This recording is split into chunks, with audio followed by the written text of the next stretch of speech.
The elevator hummed quietly as David Santos pushed the heavy cleaning cart down the polished marble hallway, the lights reflecting off the glass walls like shards of distant stars. It was past midnight, the city outside wrapped in its usual restless slumber. But inside the Blackstone financial skyscraper, the glow of office lamps and the occasional hum of computers kept a pulse alive that only a few insomniacs could sense. David moved methodically, wiping, polishing, sweeping, but his eyes never strayed far from the figure who always seemed to linger behind the tinted glass of her office. Victoria Blackstone, 28, impossibly poised, every inch the heiress of billions, sat at her desk with the kind of composure that could intimidate anyone. Yet tonight, as she rubbed her temples and let out a barely audible sigh, David noticed something almost imperceptible: vulnerability. He had seen it before, in fleeting glances, a hand brushing a tear too quickly for anyone else to notice. But tonight, it was undeniable. The great, untouchable Victoria Blackstone, who could command armies of lawyers, brokers, and financiers with a mere flick of her perfectly manicured hand, was tired, human. She was lonely in a way that money could never fix. And David, the janitor who had spent years walking these halls unnoticed, was the only one there to witness it. He adjusted his cart, pretending to straighten some papers she had left haphazardly on the edge of her desk, and she looked up, startled, her eyes meeting his for a fleeting second. There was a sharpness to them that demanded authority, but there was also the slightest crack of surprise, a recognition that she was not as alone as she thought. David offered a small, careful smile and whispered, almost to himself, "Late night again, huh?" For a moment, she hesitated, then allowed herself a faint smirk, a flicker of warmth that startled her more than it did him. "You're always here," she murmured, almost accusingly, as though he were some shadow haunting her empire. David leaned against the edge of her desk, the faint scent of his cologne mingling with the aroma of expensive coffee that still lingered in the room. "Someone has to keep it clean," he replied lightly. But his eyes, sharp and attentive, never left hers. And that was how it began, an exchange so simple, yet laden with something neither of them wanted to name. Conversations started cautiously at first, small talk about deadlines, coffee, the night air, the city that never truly slept. Then, laughter, genuine laughter, fragile and rare, as she told him stories of the absurdities of wealth, the pressure to always perform, to always be untouchable. And David listened, really listened, offering glimpses of his own life in return, not the hard truths of foster homes and survival, but little threads of himself that hinted at a depth she couldn't see in the boardroom. Night after night, their interactions grew longer, more intimate. A joke turned into a confession. A confession turned into a question about what it felt like to be seen, truly seen, not for money, not for power, but simply as a human being. David noticed the way her hand twitched when she was nervous, how her eyes softened when she thought no one was looking. Victoria began to notice him in ways she had never noticed anyone: his patience, the steady rhythm of his movements, the quiet confidence that seemed to anchor the chaos around him. One evening, as the moonlight spilled across the city skyline and reflected off the glass of her office, their hands brushed over the edge of a document. Neither pulled away, neither spoke. And in that silence, heavy with possibility, a forbidden spark ignited. It was subtle, almost imperceptible, a shared glance, a shift in the air, a heartbeat that. T suddenly felt louder than the hum of the entire building. They both knew the rules, both knew the stakes. But for the first time, the allure of vulnerability, of genuine connection, outweighed caution. David left her office that night with a strange mix of anticipation and restraint, knowing that he had glimpsed the humanity behind the armor. Victoria, meanwhile, sat back in her chair, staring at the reflection of herself in the window, realizing with a mixture of fear and fascination that the invisible janitor, someone she had always dismissed, had seen something in her that no one else ever had. And in that shared, unspoken understanding, the foundation for something forbidden, something dangerous, and undeniably magnetic had quietly, irrevocably been laid. The city outside was cloaked in midnight stillness, but inside the Blackstone skyscraper, the offices seemed to breathe with a quiet intensity that only those awake to its secrets could feel. David Santos pushed his cart slowly, each squeak of the wheels against the marble floor echoing faintly in the cavernous hall. He had grown accustomed to moving through these spaces like a ghost, unnoticed. But lately, the routine had changed. Victoria Blackstone's office door was slightly ajar, a warm pool of lamplight spilling into the hallway, and he couldn't help but pause, drawn by a pull he couldn't name. Victoria was there, perched on the edge of her polished mahogany desk, papers scattered around her, as if the chaos of her mind had spilled onto the surface. The tension in her shoulders, the way her fingers tapped an erratic rhythm against the desktop, told him more about her than any boardroom negotiation ever could. She looked up, startled, and for a moment, the usual icy veneer flickered, revealing the cracks beneath. "You're still here," she said softly, almost questioning, almost vulnerable. "I could ask you the same thing," David replied, moving closer, not in intrusion, but in careful observation. The air between them was charged, electric in a way that neither had dared to name. He knew the rules. They were worlds apart, separated by wealth, status, and the invisible barriers of their roles, but something in her eyes tonight suggested she might want to break them, if only for a moment. Their conversations had begun innocently enough. Discussions about office procedures, the late-night rhythm of the city, the hum of computers and air conditioning, but had quickly evolved into something intimate. Victoria found herself speaking without her usual filters, revealing the loneliness that had long haunted her behind the fortress of her empire. David listened without judgment, his sharp mind piecing together fragments of her life with an empathy born from years of surviving without support or privilege. In return, he offered small, cautious glimpses of his own world, the Bronx streets, foster homes, nights spent learning to read people as a means of survival. Tonight, laughter broke through the tension, light and unrestrained, as she recounted a misstep during a high-profile board meeting, the kind of story she would never share in public. David smiled, the corners of his eyes crinkling in genuine amusement, and for the first time, she allowed herself to notice him, not just as the janitor who cleaned her floors, but as a man whose presence was steady, whose observations were keen, whose silence spoke volumes. There was a subtle shift then, almost imperceptible, as if the world outside had paused. David reached for a stack of papers on her desk, their hands brushing ever so slightly. Neither pulled away, neither spoke. The contact was fleeting, yet it lingered, heavy with possibility. Victoria's breath hitched, a flush rising to her cheeks, and David felt a stirring deep within him, an attraction he had buried beneath years of caution and restraint. Over the next few weeks, the late-night encounters grew bolder. A shared coffee cup became a pretext for lingering conversation. A joke turned into a quiet confession. A glance held just a moment too long became an unspoken promise. They danced along the edges of temptation, aware of the boundaries but unable or unwilling to step back. One night, as the city lights flickered in the distance, casting a soft glow across the glass walls, Victoria leaned back in her chair, vulnerability etched across her face. "You understand me in a way no one else does," she whispered, almost to herself. David's gaze met hers, steady and unwavering. "Because I see you," he said simply, his voice low but certain. "The real you. Not the empire, not the facade, just you." And in that moment, the invisible barrier between them, the impossible chasm of status and expectation, seemed to waver. Suspense hung in the air like a storm about to break, and for the first time they both realized that what they were feeling was no longer just curiosity or fleeting attraction. It was something dangerous, something profound, and it was only just beginning. The office smelled faintly of expensive coffee and polished wood, but to David it carried a scent far more intoxicating: vulnerability. Victoria Blackstone sat behind her desk, the sharp lines of her tailored suit softened by the way her shoulders slumped in exhaustion. The empire she inherited demanded perfection, ruthlessness, control, but here, in these late-night hours, none of that mattered. She was just a woman, alone, human, and he was the only one who saw her this way. David adjusted the cleaning cart, making it look casual, but his eyes never left her. Over the past weeks, their conversations had deepened, moving from idle small talk into confessions, laughter, and unguarded moments that seemed to stretch time itself.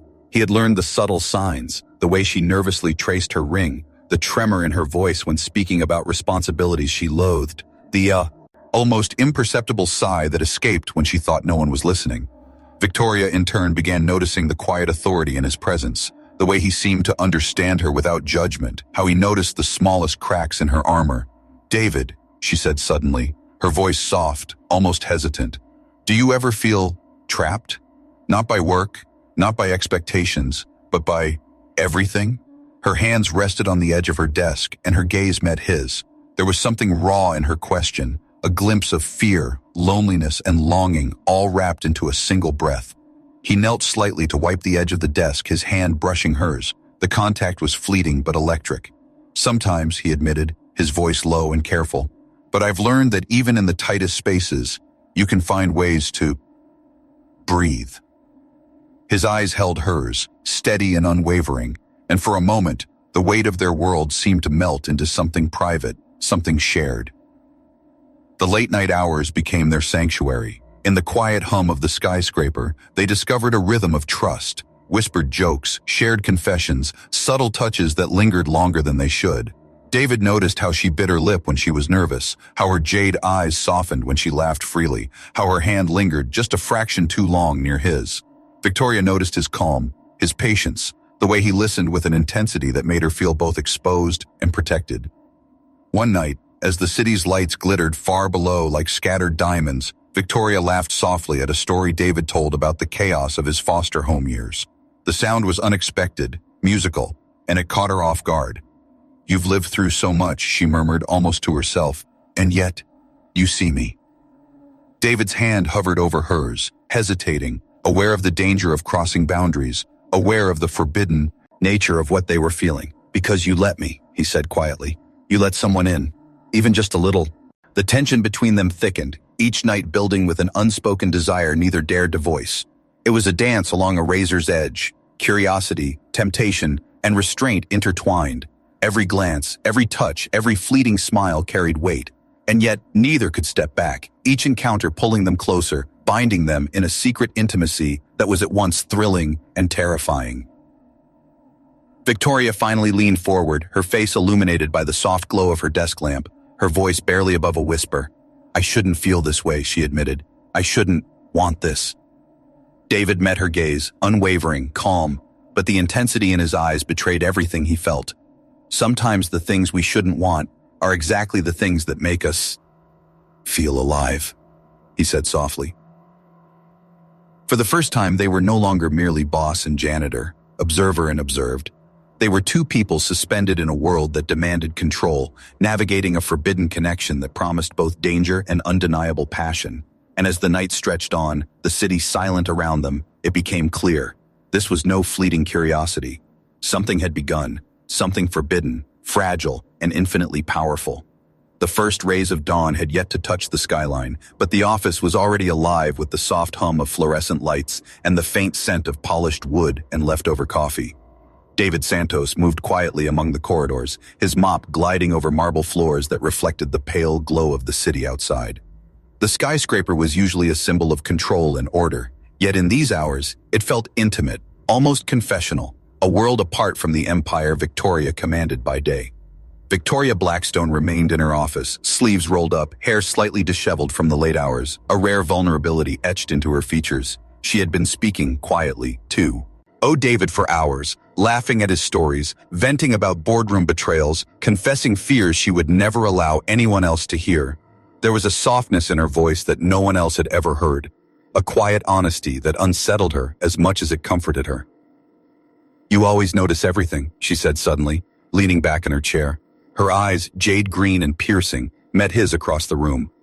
"Even things I don't notice about myself."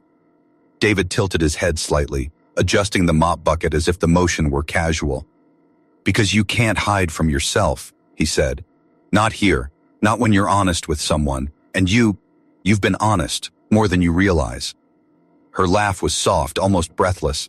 "I'm not supposed to be honest," she whispered, more to herself than to him. "I have an empire to protect, a reputation to uphold. But here, now, it feels like all of that doesn't matter. And yet, it scares me." David stepped closer, their proximity charged with a tension neither could fully acknowledge. "Scared of what?" he asked quietly. "Of being seen? Of being vulnerable? Of feeling?" Victoria hesitated. Her hand hovered near a stack of papers, brushing lightly against the edge of his hand as if the contact were accidental. Her pulse quickened, and she realized that the boundary between them, the unspoken rules of status and propriety, was thinning with each stolen moment. "All of it," she admitted. "Feeling, being, seen." The hours passed, measured not by the clock, but by the quiet intimacy they shared. They laughed softly, spoke of childhood memories, of loneliness, of fleeting joys and regrets. In the subtle rhythm of their exchange, a dangerous familiarity grew. Victoria felt herself leaning into him, craving the comfort of a presence that understood without judgment. David, in turn, felt a pull that was both exhilarating and terrifying. He had He'd always known how to survive, how to remain invisible in a world that often overlooked him. But with Victoria, invisibility was impossible. A subtle touch, a hand brushing against hers while reaching for a notebook, sent a shiver through both of them. Their eyes met, heavy with unspoken acknowledgement, and for a moment the skyscraper, the city, even the world outside ceased to exist. There was only the quiet intensity of two souls recognizing something forbidden, something fragile, something deeply human. Victoria swallowed hard, her throat dry. "I shouldn't want this," she whispered, voice trembling. "I shouldn't want you." David's gaze softened, unwavering. "Wanting isn't the same as surrendering," he murmured. "It's just noticing, feeling, understanding." And in that suspended moment, the city outside, unaware, the first spark of something irreversible ignited. What had begun as casual observations, shared laughter, and subtle confessions had evolved into a connection neither could ignore. A forbidden attraction that threatened their worlds, yet felt impossibly necessary. As David returned to his cleaning, their eyes met one last time, a silent agreement passing between them. This was just the beginning. In the quiet of the night, the forbidden connection had been acknowledged, fragile yet undeniable, and neither would ever be the same. The weeks that followed were a delicate dance of stolen moments and hidden glances.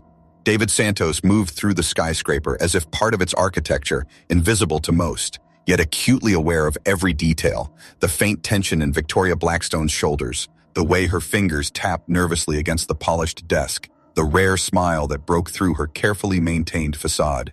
Each night, as the city below glittered like scattered stars, their paths crossed in the quiet corridors, and each encounter carried weight far beyond words. One evening, David found her alone in the boardroom, the city lights casting long shadows across the sleek mahogany tab. Papers were scattered in front of her, but her eyes were distant, lost in thought. He approached quietly, pretending to tidy up a chair, but every motion was deliberate, measured. "Long night?" he asked softly, his voice a whisper against the hum of the building's HVAC.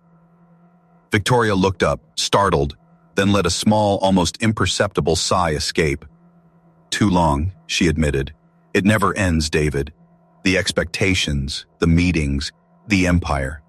Sometimes I wonder if it will ever stop." Her hand traced the edge of the table, trembling slightly, betraying the calm exterior she wore for the world. He knelt to wipe a smudge from the polished surface, letting his hand brush lightly against hers. The contact lingered, electric and unspoken. "It can stop," he said quietly, "if you let it, if you let someone in." His eyes met hers, calm yet intense, and in that gaze was an understanding she had never encountered before. It was not judgment nor pity. It was recognition. Victoria's laugh was soft, a little broken, a little vulnerable. "Let someone in. That's not something I do easily," she said, the words barely more than a whisper. "You don't know what it's like, David, to be in my world, to carry the weight of generations of expectation, to trust someone and know that even the slightest misstep could destroy everything." "I do know," he said simply. "I know what it's like to be invisible, to be judged before you're understood, to survive every day while the world overlooks you. And somehow, in this world, I've found a part of me that sees you, truly sees you, and I don't want to let go." Her breath hitched.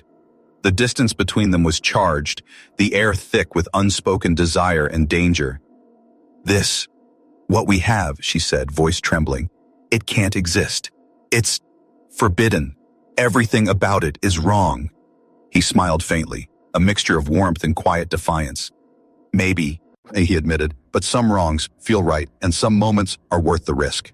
The forbidden tension that had hovered at the edges of their interactions now began to demand acknowledgement. Their conversations grew longer, more intimate, touching on dreams and fears, laughter and regrets. Every shared secret, every subtle touch, every fleeting look wove a web around them, inescapable and dangerous. One night, Victoria found herself sitting closer than usual, the desk between them no longer a barrier but a fragile line. "David," she whispered, her voice trembling with emotion she couldn't fully name. "I don't know how much longer I can pretend that this isn't happening." He leaned just slightly, careful, deliberate, his voice low and steady. "Then stop pretending," he said. "Feel it, accept it, because once you do, nothing will ever be the same."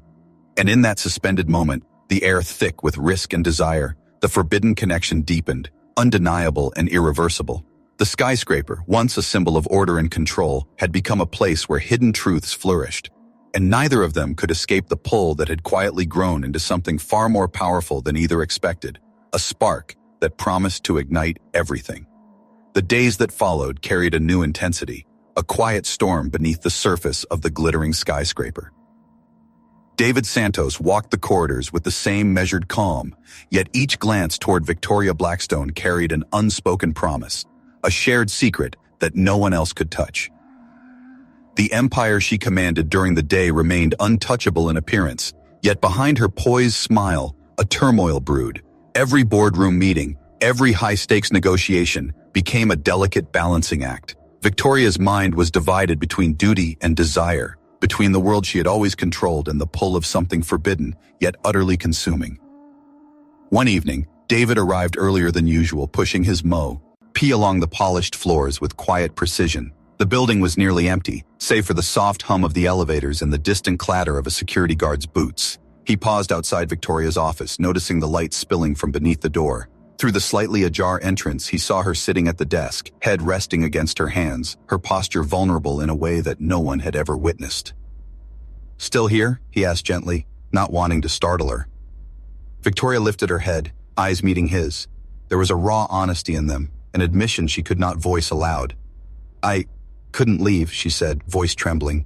"There's so much pressure, so much expectation. And yet, I feel like I'm losing myself." David stepped inside, careful to maintain the small distance between them. "You're not losing yourself," he said softly. "You're discovering who you really are, and maybe who you want to be." She looked away for a moment, biting her lip, then returned her gaze to him, vulnerability and longing mingling in her expression. Us. It's impossible," she whispered. "I should walk away before it goes too far." He shook his head slightly, a calm certainty in his eyes. "Sometimes the impossible is exactly what we need," he murmured. "Sometimes the rules we think we must follow are just illusions, and what we feel is real, undeniably real." Victoria felt a shiver run through her. Her hand rested near his as he knelt to fix a chair she had tipped while leaning in frustration, and the brief contact sent an electric thrill coursing through her. She wanted to pull away, to retreat into the fortress of control she had built her entire life, yet every instinct screamed to stay. "David," she breathed, voice breaking. "This is reckless, dangerous, I can't." He placed a steadying hand near hers on the desk, letting the warmth linger without crossing. "Boundaries. Dangerous maybe, but necessary," he said softly, "for both of us. To feel, to connect, to be seen." The intensity between them grew, a quiet fire that neither could ignore. Words alone could not contain the magnetic pull that had evolved from simple conversations into something deeper, something almost sacred in its secrecy. Each glance, each shared silence, each subtle gesture built a tension that was impossible to release. Later, as the night deepened and the city outside glimmered like distant stars, David walked toward the elevator with a mop slung over his shoulder. He paused, looking back at her office where the light still glowed, knowing that the walls of glass and steel could no longer contain what had begun. Victoria remained at her desk, her hands trembling slightly as she straightened papers she no longer noticed, her heart and mind entirely consumed. In that moment, they both understood that nothing could return to the way it had been. The forbidden connection had moved beyond attraction. It had become a force neither could resist, a secret shared in silence yet profound enough to reshape everything. In the quiet of Manhattan's most luxurious skyscraper, a fire had been lit, one that promised passion, conflict, and consequences that neither David nor Victoria could yet imagine. The night the news arrived, the skyscraper seemed almost alive, its glass panels reflecting 1,000 lights as if the city itself were watching. David Santos stood in the dim glow of the corridor outside Victoria Blackstone's office, holding a small, neatly wrapped bundle in his arms. The weight of it was heavier than it seemed, not because of its size, but because of what it represented. The culmination of months of secrecy, desire, and consequences neither of them had dared fully confront. Victoria was already inside, standing near the window, her back straight, hands gripping the edge of the glass as if holding herself together. The office was eerily quiet, the hum of the CI. Tie below the only sound. David knocked softly, then stepped in, the baby cradled close to his chest. "Anthony," her son. Her sharp, imperious gaze fell on him, and for a heartbeat, everything stopped. The world outside ceased to exist. The sharpness of her power, the precision of her empire, the coldness she had worn like armor, all of it melted in the face of something raw and undeniable. The jade eyes that mirrored her own stared back at her from the tiny, fragile face she had denied bringing into the world. She gasped, a whisper caught in her throat. It can't be. Her hands trembled as she reached forward instinctively, then recoiled. This isn't real. He's just a baby. David's voice was calm, steady, but carried the weight of truth that could not be denied. Victoria, look at him. The hands, the eyes, everything about him carries pieces of you. And yet, you denied him. You denied her father too. Me. Tears welled in her eyes, unbidden and furious as she stepped closer, unable to look away. The irony, the guilt, the fear, all collided within her. She had wielded her empire as a shield, her power as a weapon, and yet here was a life she had created, undeniable and innocent, forcing her to confront a truth she had spent months refusing to acknowledge. David's arms held Anthony gently, rocking him as if to soothe the tension that vibrated in the room. You can't erase what's been done, he said softly, but you can choose what comes next. For him. For you. Victoria swallowed hard, her voice breaking under the weight of years of pride and denial. I didn't know how to. I was afraid of losing control, of looking weak. She shook her head, finally lowering herself to the floor beside the crib, trembling. I never meant to hurt him.